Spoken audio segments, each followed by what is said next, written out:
నమస్కారం. వార్తలకు స్వాగతం. వివరాల్లోకి వెళ్తే వ్యవసాయ రంగాన్ని ఆధునిక సాంకేతికతతో మరింత ముందుకు తీసుకెళ్లే దిశగా కీలక అడుగు పడింది.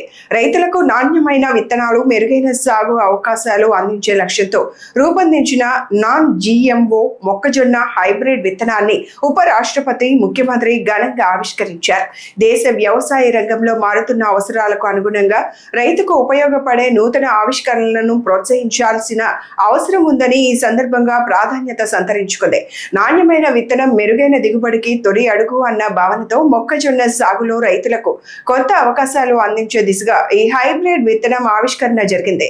వ్యవసాయంలో సాంకేతికతను జోడిస్తూ రైతు ఆదాయాన్ని పెంచే మార్గాలపై దృష్టి సారిస్తున్న నేపథ్యంలో ఈ కార్యక్రమం ప్రత్యేకంగా నిలిచింది. ఆధునిక ఆవిష్కరణలు రైతు ముంగిటకు చేరాలనే లక్ష్యంతో చేపడుతున్న చర్యల్లో భాగంగా నాన్ జిఎంఓ మొక్కజొన్న హైబ్రిడ్ విత్తనం ఆవిష్కరణ మరో కీలక మైలురాయిగా నిలిచింది. ఇన్నోవేటివ్గా చేయాలి, అప్పుడే సాధ్యమవుతుంది. దానికి ఇది ఒక ఉదాహరణ. దేశంలో 17,500 మంది రైతులతో దాదాపు 40,000 ఎకరాల్లో వేశారు. 11 సంవత్సరాల్లో 8 రాష్ట్రాలకు వెళ్ళారు. ఇది మామూలు చిన్న విషయం కాదు. ఇక్కడుండే ప్లాంట్ మీరు చూస్తే 29 టన్నుల సామర్థ్యంతో ఏషియాలోనే అతి పెద్ద పాప్కార్న్ ప్రాసెసింగ్ కేంద్రం ఇక్కడ ఏర్పాటు చేశారంటే అది వారి యొక్క ఆలోచన విధానం, వారు చేసినటువంటి ఒక ఇన్నోవేషన్. ఈరోజు ఇక్కడ చేసింది దేశంలో 3,400 సినిమా థియేటర్లో సరఫరా చేస్తున్నారు. 11 సంవత్సరాల్లో 69% వాటా సాధించారు. రేపు రాబోయే రోజుల్లో 70-80% వెళ్తారు. నాకు అనుమానం లేదు. పాప్కార్న్ అంటానే గుర్తొచ్చేది ఈ ముసునూరు గుర్తొస్తుందని మరొక్కసారి మీ అందరికీ విజ్ఞప్తి చేస్తున్నా. గుంటూరు మున్సిపల్ కార్పొరేషన్ లో ఏసీబీ అధికారులు ఆకస్మిక తనిఖీలు నిర్వహించడం కలకలం రేపుతోంది. జీఎంసీ కార్యాలయంలోకి ఒక్కసారిగా రంగంలోకి దిగిన 10 మందికి పైగా ఏసీబీ అధికారులు ఇంజనీరింగ్ విభాగంలో ముమ్మరంగా తనిఖీలు చేపట్టారు. పలు కీలక రికార్డులు, ఫైళ్లను పరిశీలిస్తూ అధికారులు సోదాలు కొనసాగిస్తున్నారు. అయితే ఏ అంశానికి సంబంధించిన ఈ తనిఖీలు నిర్వహిస్తున్నారు, ఇంజనీరింగ్ విభాగంలో ఏమైనా అక్రమాలు, అవినీతి ఆరోపణలు ఉన్నాయా అన్న దానిపై ప్రస్తుతం ఉత్కంఠత నెలకొంది. ఏసీబీ తనిఖీలు పూర్తయిన తర్వాత మరిన్ని వివరాలు వెలుగులోకి వచ్చే అవకాశం ఉంది. గుంటూరు ఏసీబీ వారు ఆకస్మిక తనిఖీ చేయడం జరిగింది. దీన్ని ACB director general Shri Atul Singh ఆదేశాల మేరకు చేయడం జరిగింది. ఇక్కడ 2000 గుంటూరు మున్సిపల్ కార్పొరేషన్లోని ఇంజనీరింగ్ విభాగంలో 2017 నుంచి 25వ సంవత్సరం వరకు జరిగిన కొన్ని ఇంజనీరింగ్ వర్క్స్లో అవకతవకలు జరిగినాయని మాకు ఒక కంప్లైంట్ వచ్చింది. ఏంటంటే అంటే సిమెంట్ కాంక్రీట్ రోడ్ వర్క్స్, అలాగే డ్రైనేజ్ ఛానల్ వర్క్స్, అలాగే వాటర్ పైప్ లైన్ వర్క్స్, వీటి వాటిలో ఈ కాంట్రాక్టర్స్ ఒరిజినల్గా ఈ ప్రొక్యూర్మెంట్ ప్లాట్ఫామ్ పైన లెస్ పర్సంటేజ్ కోట్ చేశారు. కానీ రికార్డ్స్లో దాన్ని ట్యాంపర్ చేసేసి కాంట్రాక్టర్లకు అనుకూలంగా కొంతమంది ఇంజనీరింగ్ విభాగం అధికారులు ప్రవర్తించారని, దానివల్ల గుంటూరు మున్సిపల్ కార్పొరేషన్కి ఆర్థిక నష్టం చేకూరిందని ఒక కంప్లైంట్ మీద ఇవాళ సర్ప్రైజ్ చెక్ చేయడం జరిగింది. అయితే ఇప్పటి వరకు ఒక 156 వర్కుల్లో ఇటువంటి అవకతవకలు జరిగినాయని నిర్ధారణకు వచ్చాము. అయితే ఎంత అమౌంట్ అనేది ఇంకా ఒక్కొక్కటి ఫైలు చూసి చెప్పవలసి వస్తుంది. అది ఈ తనిఖీలు రేపు సాయంత్రం వరకు కూడా కొనసాగుతాయి. తర్వాత ఎంత అనేది రఫ్గా ఒక ఫిగర్ అరైవ్. ఎన్ని వర్క్స్ సంబంధించి ఏ పరిధిలో సార్? అన్ని గుంటూరు నగర పరిధిలోనే 156 వర్కులు గుంటూరు నగర పరిధిలోనే వివిధ ప్రాంతాల్లో జరిగినాయి అన్నమాట. Main CC road works, drainage కాల్వ వర్క్స్, తర్వాత వాటర్ పైప్ లైన్ వర్క్స్, ఇటువంటి వాటిల్లో. అధికారాన్ని అడ్డు పెట్టుకుని అవినీతికి పాల్పడడం గొడ్డలి పార్టీ నాయకుల నైజమంటూ గుంటూరు పశ్చిమ ఎమ్మెల్యే గల్లా మాధవి తీవ్ర విమర్శలు చేశారు.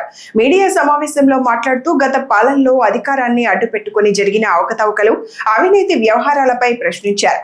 ప్రజాధనాన్ని కాపాడాల్సిన బాధ్యత ఉన్న నాయకులు అధికారాన్ని వ్యక్తిగత ప్రయోజనాలకు వినియోగించుకుంటే ప్రజలు నష్టపోతారని మండిపడ్డారు. ప్రజల కోసం పనిచేయాల్సిన నాయకత్వం అవినీతికి పాల్పడితే ప్రజలే తగిన బుద్ధి చెప్తారని గల్లా మాధవి వ్యాఖ్యానించారు. అధికారం శాశ్వతం కాదు, కానీ ప్రజల తీర్పు మాత్రం చరిత్రలో నిలిచిపోతుందంటూ ఆమె స్పష్టం చేశారు. ప్రజాస్వామ్యంలో పారదర్శక పాలన, జవాబుదారీతనం ఎంతో ముఖ్యమని పేర్కొంటూ అవినీతి ఆరోపణలపై సమగ్ర విచారణ జరగాల్సిన అవసరం ఉందన్నారు. ఏ నాయకుడి దగ్గరైనా కూడా జరగని అక్రమాలు కానివ్వండి లేవు. అదే కోణంలోకి మరి మనం ఎప్పటి నుంచో ఈ లిక్కర్ స్కామ్ గురించి రాష్ట్ర వ్యాప్తంగా కోడై కూస్తున్నప్పటికీ గడిచిన 5 సంవత్సరాల్లో, వారి పరిపాలనలో సాగిన 5 సంవత్సరాల్లో ఈ లిక్కర్ స్కామ్ గురించి, లిక్కర్ పట్ల వాళ్ళు తీసుకున్న విధానాల పట్ల ప్రజలందరూ కూడా ఎంతో తీవ్ర వ్యతిరేకత చూపిస్తున్నప్పటికీ వాళ్ళ ఏకపక్ష ధోరణి, ఒక మోనార్కిజం ఎలా అయితే వాళ్ళు చూపించారో దాని తాలూకు పరిణామాల తర్వాత ఎలా చోటు చేసుకున్నాయో, వాటి మీద వచ్చిన ఆరోపణలు ఎలా ఉన్నాయో రాష్ట్ర ప్రజలందరికీ కూడా తెలుసు. నేడు మనం చూసుకుంటే కారుమూరి నాగేశ్వరరావు గారు మరి సివిల్ సప్లైస్ మినిస్ట్రీలో మినిస్టర్గా పనిచేసిన వ్యక్తి.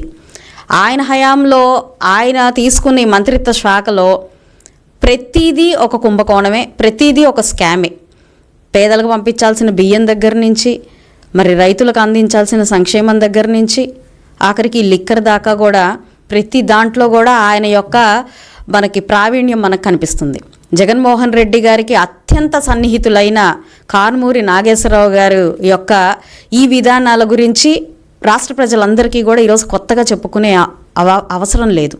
కానీ నిన్న మొన్నటి దాకా కూడా లిక్కర్ స్కామ్ గురించి మాట్లాడినా, ఈ లిక్కర్ పట్ల జరిగిన అవకతవకల గురించి మాట్లాడినా, మనకి జూలైలో ఎంపీ మిథున్ రెడ్డి గారిని అరెస్ట్ చేసినప్పుడు అప్పుడు ఈ వైఎస్ఆర్సీపీ నాయకులు కానీ, జగన్మోహన్ రెడ్డి గారు కానీ తీసుకున్న స్టాండ్ గురించి మాట్లాడినా, ఈరోజు అన్నిటికీ ఒక తెర దించుతూ మరి కారుమూరి నాగేశ్వరరావు గారిని నిన్న హైదరాబాద్లో ఈడీ ఎన్ఫోర్స్మెంట్ డైరెక్టరేట్ అంటే భారతదేశంలోనే అత్యున్నత విభాగం, ఇది నేర దర్యాప్తులో అత్యున్నత విభాగమైన ఈడీ నిన్న నాగేశ్వరరావు గారిని హైదరాబాద్లో అరెస్ట్ చేసింది. బీసీలకు రాజకీయంగా, సామాజికంగా మరింత బలమైన స్థానం కల్పించడమే లక్ష్యంగా వైఎస్ఆర్సీపీ ముందుకు సాగుతోందని ఆ పార్టీ నేతలు స్పష్టం చేశారు.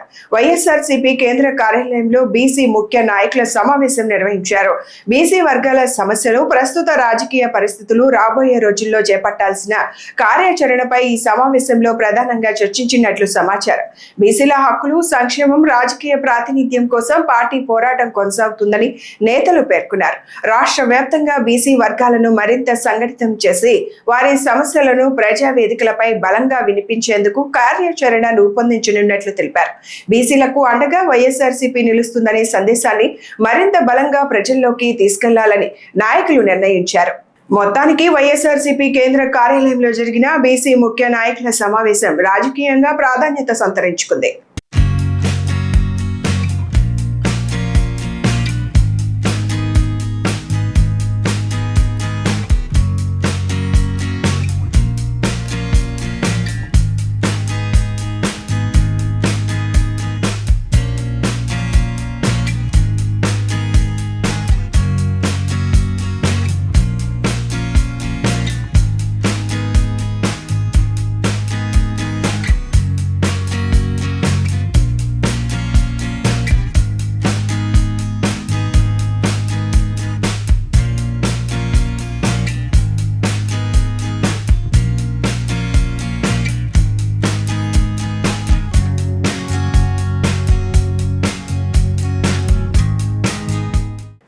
గుంటూరు జిల్లాలో వెలుగోడు రిజర్వాయర్ ను వైఎస్ఆర్సీపీ నేతలు పరిశీలించారు. రాయలసీమ ప్రాంతానికి సాగు తాగునీటి అవసరాల్లో కీలకంగా ఉన్న వెలుగోడు రిజర్వాయర్ పరిస్థితిని వైఎస్ఆర్సీపీకి చెందిన రాయలసీమ నాయకులు క్షేత్రస్థాయిలో పరిశీలించారు. రిజర్వాయర్లలో నీటి పరిస్థితి, సాగునీటి అవసరాలు, ప్రాజెక్టు నిర్వహణపై వివరాలు తెలుసుకున్న నాయకులు రాయలసీమకు నీటి విషయంలో అన్యాయం జరగకుండా ప్రభుత్వం తగిన చర్యలు తీసుకోవాలని డిమాండ్ చేశారు. వెలుగోడు రిజర్వాయర్ ద్వారా ఆయకట్టు రైతులకు సాగునీరు అందడంతో పాటు పలు ప్రాంతాలకు తాగునీటి అవసరాలు కూడా తీరుతున్నాయని తెలిపారు. ప్రాజెక్టుల నిర్వహణ, నీటి కేటాయింపుల విషయంలో ప్రభుత్వం ప్రత్యేక దృష్టి సారించాలని కోరారు. నీళ్లు ఏప్రిల్ మార్చి వరకు ఎటువంటి పరిస్థితుల్లో తగ్గడానికి వీల్లేదని జీవో ఇచ్చి మొత్తం తర్వాత కిందికి నీళ్లు ఇచ్చే పరిస్థితి ఉన్నది. కానీ ఇప్పుడు మాత్రం ఆ పరిస్థితి లేదు. మనకు రాయలసీమకు అన్యాయం జరిగింది. అందుకే రాయలసీమ రైతులందరినీ కూడా మీరు చైతన్యవంతులు కావాల్సిందే. ఎన్ని మేము ఉద్యమాలు చేసినా, మేము ఏం మాట్లాడినా కూడా మీలో చైతన్యం లేకపోతే మాత్రం మీరు ముందుకు రాకుండా మేమైతే ఏదైతే ఉద్యమాలు కానీ లేకుంటే ఇట్లా మేము చేస్తామో ధర్నాలు కానీ ఇట్లా మనము సందర్శనలు కానీ చూస్తే మీరు రాకపోతే మాత్రం ఖచ్చితంగా ఇబ్బంది అయిపోతుంది. కాబట్టి మీరు కూడా రాకపోతే మీరు రాయలసీమ ప్రాంతాన్ని శాశ్వతంగా అన్యాయం చేసిన వాళ్ళు, దాంతోపాటు మీ పిల్లలు కూడా రేపు రాబోయే కాలంలో మనకు నీళ్లు లేని పరిస్థితి ఉంటుంది. కాబట్టి ఖచ్చితంగా మన హక్కును రాయలసీమకి ఏదైతే మనకి ఎస్ఆర్బీసీ నుంచి మనకు 19 టీఎంసీలు నీళ్ళు రావాల్సిన పరిస్థితి ఉండేదాన్ని మనం ఖచ్చితంగా మనకి ఏదో అష్యూర్డ్ వాటర్ ఏదుందో ఖచ్చితంగా ఆ నీళ్లు రావడానికి మనం అందరం కూడా మనం రాయలసీమ ప్రాంత రైతులందరూ కూడా దీనికోసం ఉద్యమించాల్సిన అవసరం ఉంది. గుంటూరులో బాజీ బాబా వలి ఆత్మహత్య ఘటనపై కేసు నమోదు చేయలేదంటూ జరుగుతున్న ప్రచారంలో వాస్తవం లేదని గుంటూరు ఈస్ట్ డీఎస్పీ సీతారాం స్పష్టం చేశారు. బాజీ బాబా వలి ఘటనకు సంబంధించి ఇప్పటికే కొత్తపేట, నల్లపాడు పోలీస్ స్టేషన్ల పరిధిలో 3 కేసులు నమోదు చేసి దర్యాప్తు కొనసాగిస్తున్నట్లు తెలిపారు. వివాహం, నిశ్చితార్థానికి సంబంధించిన వివాదం, కట్నం డిమాండ్, మరో మహిళతో సంబంధం వంటి అంశాలపై కేసులు నమోదైనట్లు వెల్లడించారు. అయితే బాజీ బాబా వలి తల్లి ఆత్మహత్యకు సంబంధించి ఎలాంటి ఆధారాలు లభించకపోవడంతోనే ఆ అంశంలో కేసు నమోదు చేయలేదని డీఎస్పీ స్పష్టం చేశారు. ఈ విషయంపై కోర్టును ఆశ్రయించి డిఫమేషన్ కేసు వేసుకోవాలని సూచించినట్లు తెలిపారు. మరోవైపు సోషల్ మీడియాలో బాజీ బాబా వలి కుటుంబ సభ్యులను వేధింపులకు గురిచేస్తున్న ఘటనలపై కూడా కోర్టు ద్వారా విచారణ కోరవచ్చని సూచించారు. ఒక 5 లక్షల రూపాయలు కట్నంగా అడ్వాన్స్ తీసుకున్నారు. ఈ 5 లక్షలతో అతను బీబీ ఫ్యాషన్స్ అనే ఒక బట్టలు షోరూమ్ ఒకటి పెట్టాడు గుంటూరులో. ఆ షాపులో పనిచేస్తున్న భవానీ అని ఒక అమ్మాయితో పరిచయం ఏర్పడి ఇల్లీగల్ కాంటాక్ట్స్ నడుపుతున్నాడు. ఆ విషయం తెలుసుకొని ఖదీజా బేగం వాళ్ళ ఫ్యామిలీ ఆ షాపు వద్దకు వెళ్ళి అడిగారు. అడిగితే మాట పెరిగి గొడవ పడ్డారు. ఈ ఇష్యూలో ఖదీజా బేగం తల్లి కట్నం తిరిగి మాకు ఇచ్చేమనేసి ప్రెజర్ చేస్తే వాళ్ళు ఈ వరుడు వాళ్ళు ఇవ్వలేదు, ఈ బాబావల్లి వాళ్ళు తిరిగి అమౌంట్ ఇవ్వలేదు. అయితే ఈ డబ్బులు ఇవ్వకుండా మా మీద అనవసరంగా మమ్మల్ని ఇబ్బంది పెట్టి బాధ పెడుతున్నారని ఖదీజా బేగం తల్లి నల్లపాడు పోలీస్ స్టేషన్లో కంప్లైంట్ ఇచ్చింది. అక్కడ కేసు రిజిస్టర్ చేశారు. అలాగే అక్కడ కేసు రిజిస్టర్ చేసిన తర్వాత ఇక్కడ బాబావల్లి వాళ్ళ తాలూకా వాళ్ళ మదర్ వాళ్ళు కొత్తపేట పోలీస్ స్టేషన్లో కంప్లైంట్ ఇచ్చారు. ఇక్కడ 2 కేసులు రిజిస్టర్ అయినాయి కొత్తపేట పోలీస్ స్టేషన్లో. ఖదీజా బేగం తల్లి ఇక్కడ కూడా కంప్లైంట్ ఇచ్చింది. బాబావల్లి వాళ్ళు కూడా ఇక్కడ కంప్లైంట్ ఇచ్చారు. ఈ 2 కంప్లైంట్ల మీద కూడా త్వరలో ఛార్జ్ షీట్ కూడా వేస్తారు. అలాగే నల్లపాడు పోలీస్ స్టేషన్లో కూడా ఛార్జ్ షీట్ వేస్తారు. 3 కేసులు రిజిస్టర్ అయినాయి వీళ్ళ ఈ ఇష్యూలో. ఆ అమ్మాయి పెళ్లి కూతురు పురుగుల మందు తాగి నిద్రమాత్రలు మింగి మోసం చేశారని బాధతో ఉంటే హాస్పిటల్లో జాయిన్ చేశారు. తిరిగి రికవర్ అయింది, అమ్మాయి వచ్చేసింది. తర్వాత ఈ బాబావల్లి కూడా మొన్న ఈ నిద్రమాత్రలు ఏవో తీసుకొని హాస్పిటల్ జాయిన్ అయ్యాడు. ఈ బాజీ బాబా వాళ్ళ మదరు ఇచ్చిన కంప్లైంట్ మీద కేసు కట్టడానికి సంబంధించి ఎటువంటి కాగ్నిజెన్స్ లేదు కనుక కేసు కట్టలేదు. నాదెండ్ల మండలం సాతులూరులో TDP zonal coordinator MLA Prathipati Pullarao ఇంటింటికి తెలుగుదేశం కార్యక్రమాన్ని నిర్వహించారు. ఈ సందర్భంగా గ్రామంలో మౌలిక వస్తువుల కల్పనపై దృష్టి సారిస్తూ 25 లక్షల జిల్లా పరిషత్ నిధులతో నిర్మించనున్న డ్రైన్లకు ప్రత్తిపాటి పుల్లారావు శంకుస్థాపన చేశారు. ఇంటింటికి తెలుగుదేశం కార్యక్రమం ప్రారంభమై నెల రోజులు పూర్తవుతున్న ప్రజల్లో ఆదరణ ఏ మాత్రం తగ్గలేదని ప్రత్తిపాటి తెలిపారు. నాయకులు కార్యకర్తలు నేరుగా ప్రజల్లోకి వెళ్లి వారి సమస్యలను తెలుసుకోవడమే ఈ కార్యక్రమం ప్రధాన ఉద్దేశమన్నారు. టీడీపీ సిద్ధాంతాలు, విధానాలు, పాలనా సంస్కరణలు జాతీయ రాజకీయాలకు సైతం ప్రామాణికాలుగా నిలుస్తున్నాయని పేర్కొన్నారు. అధినేత చంద్రబాబు, యువనేత నారా లోకేష్ నాయకత్వంలో పార్టీ శ్రేణులను ప్రజలతో మరింత మమేకం చేసే వినూత్న కార్యక్రమాలకు శ్రీకారం చుట్టారని తెలిపారు. బీసీలకు 34% రిజర్వేషన్లు కల్పించడం ద్వారా రాజకీయ, ఆర్థిక, సామాజిక ప్రగతికి టీడీపీ బాటలు వేసిందని ప్రత్తిపాటి పుల్లారావు పేర్కొన్నారు.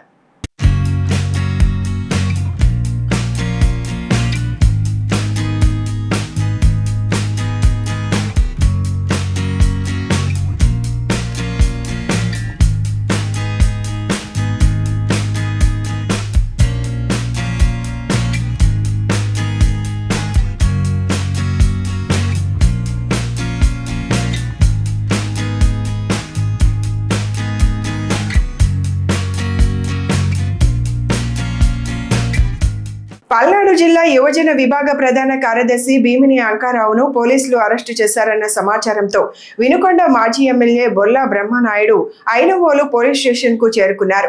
అంకారావు కుటుంబ సభ్యులను కలిసి వారి ఆవేదనను విన్నారు. ఈ సందర్భంగా కుటుంబ సభ్యులు తమ గ్రామానికి పెద్ద సంఖ్యలో పోలీసులు వచ్చి భయాందోళనకు గురి చేశారని, అంకారావు కోసం గ్రామంలో పోలీసులు గాలింపు చేపట్టారని ఆవేదన వ్యక్తం చేశారు.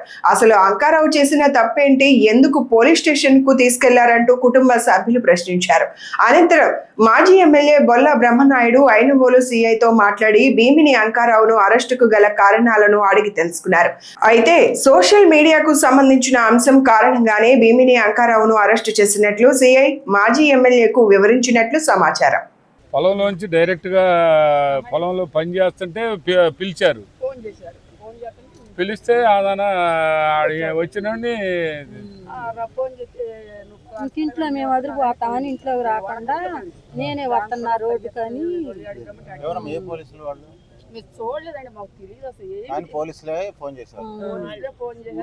ఊరంతా తిరిగారు పోలీసులు. అంకారా గారు ఇల్లాడు, అంకారా కారు వేసుకొని వాళ్ళే తిరుగుతున్నారు. ఇంటికి వస్తే మేము అదిరిపోతామని ఆ అబ్బాయి ఇంక వాళ్ళ కాడికే పోయింది. పోయాక ఇంటికి మనిషిని పంపారు. మన వాళ్ళు అదిరిపోయి ఏడుతున్నామని ఏంది రాలేదని ఇంటికి పంపించారు.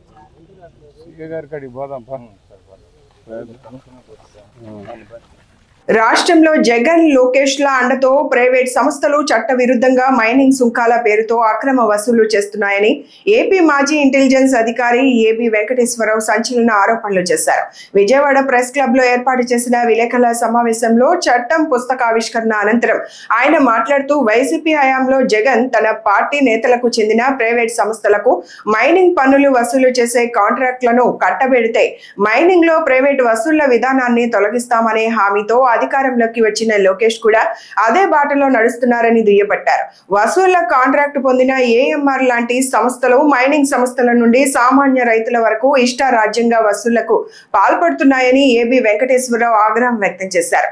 టెండర్లు అతి తక్కువకు దక్కించుకున్న సంస్థలు రెండింతలు లాభాలు ఆర్జిస్తూ ప్రభుత్వానికి చెల్లింపుల్లో అవకతవకలకు పాల్పడుతున్నాయని ఆయన ఆరోపించారు. ఈ దోపిడీని అరికట్టాలి, ఈ డబ్బులు వసూలు చేసే వాళ్ళని అరెస్ట్ చేయాలి, ఈ చెక్ పోస్టులను మొత్తం తీసేయాలి. చెక్ పోస్టులు ఏమన్నా మైన్లు బయట పెట్టుకొని రసీదులు చెక్ చేసే చెక్ పోస్టు అసలు ఈ దందా చెక్ పోస్టులు ఎట్లయ్యాయి? 10G రూల్స్ ప్రకారం మీరు ఎవరు ఒక్క పైసా కట్టన వస్తుంది. మీకు ఇంకో వింత విషయం కూడా చెప్తాను. నేనేమి చట్ట వ్యతిరేక పనులు చేయమని ప్రోత్సహిస్తాను. మీరు చట్ట వ్యతిరేకంగా రవాణా చేసినా కూడా వాళ్ళకి మీకు ఆపే హక్కు లేదు. ఎందుకంటే వాళ్ళు ఏమన్నా మైన్స్ డిపార్ట్మెంట్కి రిపోర్ట్ చేయాలి. ఎవరో ఒకరు చట్ట వ్యతిరేకంగా కొంత ఖనిజం రవాణా చేస్తుంటే రిపోర్ట్ చేసే హక్కు ఉంది, కానీ వీళ్ళకి ఆపి డబ్బులు వసూలు చేసే హక్కు లేదు. కాబట్టి మేము ప్రజలకు పిలిపించేది, మీ శాయశక్తిలో పోరాటం చేయండి. మీకు సహాయం కావాలంటే మేమందరం మీకు అండగా ఉంటాం. నెంబర్ కూడా పెట్టాం. ఎవరన్నా మిమ్మల్ని రోడ్డు మీద ఆపి మైనింగ్కి సంబంధించిన బిల్లు కట్టాలి అని వేధిస్తారు, మీరు మీ గ్రామ ప్రజలు కలిసి ఎదుర్కోవాలి. పోలీస్ స్టేషన్లో కంప్లైంట్ చేయాలి, వాళ్ళు పోలీసులు పంపుతారు. పోలీసులు కూడా సహకరించకుండా వ్యవస్థ మొత్తం విఫలమైన పక్షంలో సంతోషంగా మేము మీకు అండగా ఉంటాం, మీ గ్రామానికి వస్తాం, అందరం కలిసి పోరాడదాం, చట్టబద్ధంగానే పోరాడడం, చట్టానికి లోబడే పోరాడడం, శాంతియుతంగానే పోరాడడం. కానీ పోరాడాల్సిన అవసరం ఉంది. చైతన్యం లేకపోతే సమాజంలో మార్పు రాదు. ఇట్లాంటి దొరుకుతున్నాడు. కాబట్టి ధైర్యంగా ఈ గుండాలని వెళ్ళగొట్టండి. ఏ ఇబ్బంది వచ్చినా ఫోన్ చేయండి, మేము ఖచ్చితంగా వస్తాం, మీతో పాటు నుంచుంటాం. వీడియోలు చేసో పేపర్లో రాసో ఈ దుర్మార్గం ఆగేటట్టు లేదు. మనకు మనమే ఎదుర్కోవాల్సిందే. ఎందుకంటే ఇవాళ జగన్మోహన్ రెడ్డి గారు, ప్రభుత్వం, మైనింగ్ డిపార్ట్మెంట్, పోలీసులు, మీడియా అందరూ కలిసిపోయారు జేఎంఆర్కి సంపద సృష్టించి పెట్టే కార్యక్రమం. కాబట్టి ఇవాళ మనం ప్రజలుగా మనమే మన మట్టిని, మన హక్కుల్ని రక్షించుకోవాల్సిందే. మీకు ఇంకో విషయం చెప్తున్నా, 2018లోనే జీవో నెంబర్ 40 ద్వారా 21/5/2018 జీవో నెంబర్ 40 ద్వారా చెరువులో మట్టి ఇళ్లకు మొరం పోసుకోవడానికి కానీ, లేకపోతే పొలాలు మెరక చేసుకోవడానికి కానీ, ఈవెన్ కమర్షియల్ పర్పసెస్ కి అంటే ఒక లేఅవుట్ లో పోయడానికి కానీ, లేకపోతే ఇటుక బట్టి పెట్టుకోవడానికి కానీ వాడుకోవచ్చు అని చెప్పి 2018లో జీవో వచ్చింది. నేను గర్వంగా చెప్తున్నా, ఈ జీవో రావడానికి వెనకాల నేను ఎమ్మడబట్టమే కారణం. కాబట్టి అది అప్రస్తుతం. డాక్టర్ బిఆర్ అంబేద్కర్ కోనసీమ జిల్లా ఆయనవిల్లి మండలానికి చెందిన కొబ్బరి వలుపు కార్మికులు తమ సమస్యలను పరిష్కరించాలని కోరుతూ అమలాపురంలో జిల్లా కలెక్టర్ కార్యాలయంలో పీజీఆర్ఎస్ లో ఫిర్యాదు చేశారు. కొబ్బరి వలుపు కార్మికుల సంఘం అధ్యక్షుడు కడలి సూర్యనారాయణ ఆధ్వర్యంలో పెద్ద సంఖ్యలో కార్మికులు అధికారులను కలిసి తమ సమస్యలను వివరించారు. మండలంలోని 11 సంఘాల్లో సుమారు 4,000 మంది వలుపు కార్మికులు ఉన్నారని శ్రీ వినాయక వలుపు కార్మిక సంఘం అధ్యక్షుడు నెదునూరి లవరాజు తెలిపారు. ప్రతి 2 ఏళ్లకోసారి ఆగస్టు 14న కొబ్బరి వ్యాపారుల సంఘంతో సమావేశం నిర్వహించడం ఆనవాయితీగా వస్తోందన్నారు. అయితే ఈసారి ఆగస్టు 16న జరిగిన సమావేశంలో తమ శ్రమకు తగ్గ రేటు ఇవ్వకుండా 2-3 దఫాలుగా రేట్లు పెంచుతామని వ్యాపారులు చెప్పడం సరికాదని ఆవేదన వ్యక్తం చేశారు. దీంతో ఆగస్టు 15 నుంచి పనులు నిలిపివేసి నిరసనకు దిగామని, ఇప్పటికే 12 రోజులు గడిచిన వ్యాపారులు చర్చలకు ముందుకు రాలేదని కార్మిక సంఘాల నేతలు తెలిపారు. నా పేరు దాకల సత్యప్రకాష్ అండి. నేను కొబ్బరి కార్మిక యూనియన్ ప్రెసిడెంట్ అండి. మాకు ప్రతి 2 సంవత్సరాలు ఒకసారి రేట్లు పెంచుతారు. అదేవిధంగా ఆగస్టు 14కి రమ్మన్నారు, 15 వెళ్ళాం. ఆరికి మాకు ఏమీ రేట్లు తెగలేదు. తెగకపోతే ఇదే చేస్తుంటే మేము పెంచం, ఉల్తే వాళ్ళని లేకపోతే లేదు అని కరాఖండిగా యాజమాన్యం చెప్పిందండి.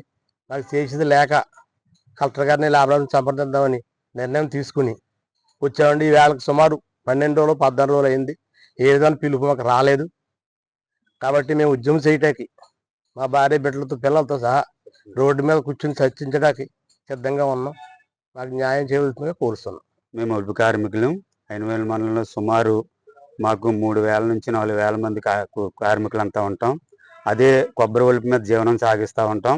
ప్రతి 2 సంవత్సరాలకు ఒకసారి మాకు ఒప్పందం జరుగుతుంది. సావుకారులకి మాకు మధ్య, యాజమాన్యానికి మాకు మధ్య. అది కొంత కారణాల వల్ల వాళ్ళు ఒక రేట్ అయితే మా రేటుకి మాకు అంగీకరించలేదు. మాకు గిట్టుబాటు అవ్వట్లేదండి. శ్రమకు తగ్గ ఫలితం రావట్లేదు. దాన్ని వెంటనే కూడా స్పందించాలని చెప్పేసి ఈ సభాముఖంగా మీకు తెలియపరుస్తా ఉన్నాం. ఆ అంబేద్కర్ కోనసీమ జిల్లా ఉన్న మండలాలన్నీ కూడా కొబ్బరి వలుపు మీద బతికే కార్మికులందరికీ కూడా అన్ని మండలాలకు కూడా రేట్లు పెరిగినాయి. మా 8,000 మండలం రేట్లకు వచ్చేసరికి మమ్మల్ని బాగా కింద స్థాయిలోనే పనిచేయమంటా ఉన్నారు. అది ఎంతవరకు సబు అని చెప్పేసి ఈ సందర్భంగా తెలియజేస్తూ, అలాగే మొన్న ఆగస్టు 14వ తారీఖున ప్రతి 2 సంవత్సరాలకు ఒకసారి మాకు ఒప్పందం జరిగితే ఆ ఒప్పందంలో ఆగస్టు 14వ తారీఖున మాకు చర్చలో కూర్చున్నప్పుడు మా గారికి కూడా తెగలేదు. తెగపోవడానికి కారణం వల్ల మేము కలెక్టర్ ఆఫీస్ గారికి వచ్చి కలెక్టర్ ఆఫీసులో మేము మా బాధలు సాధలు కూడా వినిపించుకుంటున్నాం.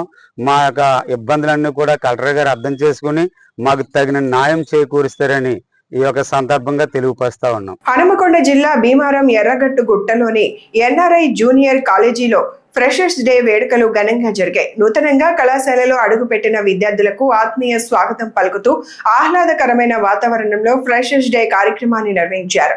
సందర్భంగా కళాశాల మేనేజింగ్ ప్రిన్సిపల్ జక్కుల రాజు యాదవ్ మాట్లాడుతూ విద్యార్థులు కష్టపడి చదివి ఉన్నత లక్ష్యాలను సాధించాలని సూచించారు. మంచి విద్యతోనే ఉజ్వల భవిష్యత్తుకు బాటలు పడతాయని పేర్కొన్నారు. కళాశాల 14 సంవత్సరాలు పూర్తి చేసుకున్న సందర్భంగా విద్యార్థులు, తల్లిదండ్రులు, అధ్యాపకులు యాజమాన్యానికి కృతజ్ఞతలు తెలిపారు. ముఖ్య అతిథి రాజమల్లన్న మాట్లాడుతూ పేద మధ్యతరగతి విద్యార్థులకు నాణ్యమైన విద్యను అందిస్తూ ఉన్నత ర్యాంకులు సాధించేలా ఎన్ఆర్ఐ జూనియర్ కాలేజీ చేస్తున్న కృషిని అభినందించారు. నీట్, ఐఐటి వంటి ప్రతిష్టాత్మక పోటీ పరీక్షల్లో విద్యార్థులు ఉత్తమ ర్యాంకులు సాధించేలా ప్రత్యేక ప్రోత్సాహం అందిస్తున్నామని కళాశాల యాజమాన్యం తెలిపింది.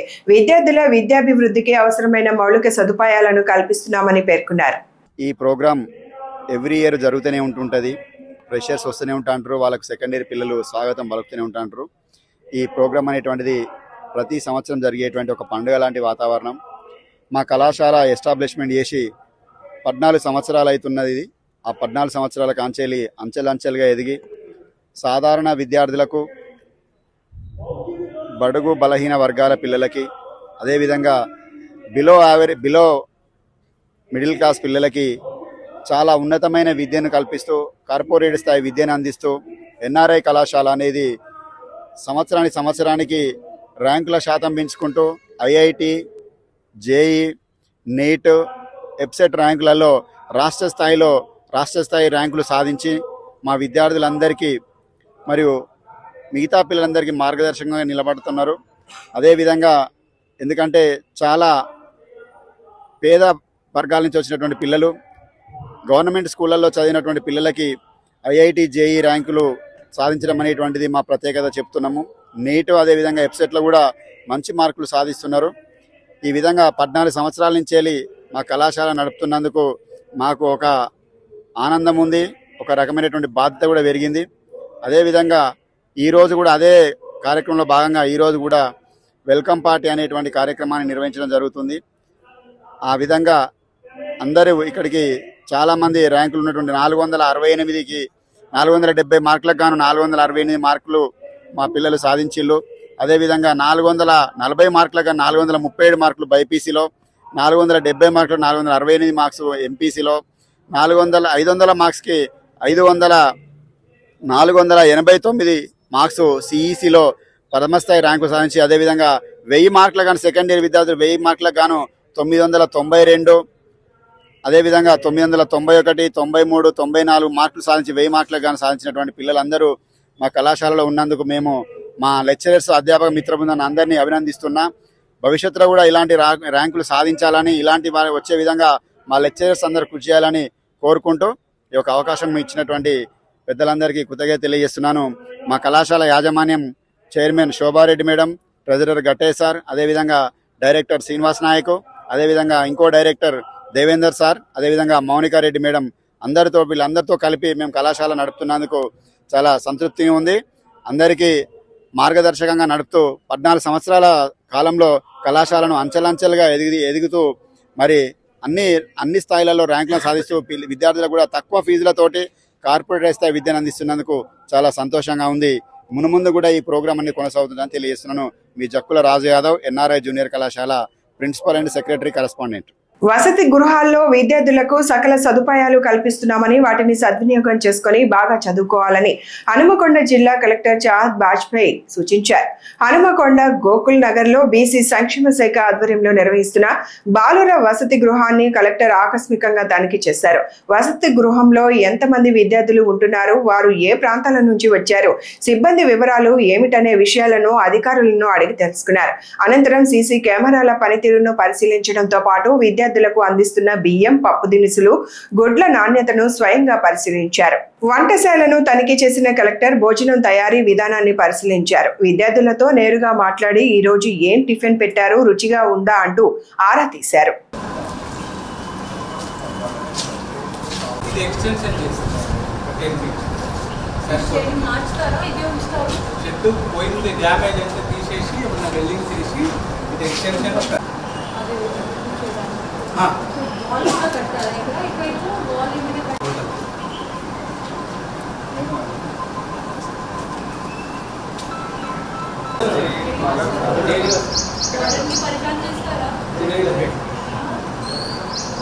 దగ్గర కొంచెం పిల్లలు నాకు ఎక్కువ ఉంటారు, బాగుంటారు. ఇద్దరే ఉన్నారు, ముందు రిటైర్ అయ్యారు. క్లీనింగ్ అంతా కోసం ఎవరు వస్తారు? ప్రైవేట్ బయట నుంచి ఎంత మందికి వస్తారు? లైక్ ఇద్దరే మనకు రెగ్యులర్ కుక్ అంతే, ఇద్దరే. క్లీనింగ్ కోసం క్లీనింగ్ పే చేయాలి ఎక్స్ట్రా చెప్పాలి కాబట్టి. హాస్టల్లో ఇట్లా డ్రింకింగ్ చేస్తున్నారు, స్మోకింగ్ చేస్తున్నారు, అట్లా చేయరు. డిపార్ట్మెంట్ వాళ్ళు కౌన్సిలింగ్ చేస్తారు. మన దగ్గర ఏం లేదు. 6:30 ఏంటంటే బయటకు వెళ్ళారు మేడం. కదా మాక్సిమం అంతా ఆదిలాబాద్ అందులో నిర్భరాలు కూడా ఉన్నారా ఇక్కడ? ఆసిఫాబాద్, ఆదిలాబాద్ మాక్సిమం అందరూ గవర్నమెంట్ కాలేజెస్లో ఇంతకుముందు లాస్ట్ టైం అంతా ఫ్రీ లేదు. ఈ వార్తలు ఇంతటితో సమాప్తం. నమస్కారం.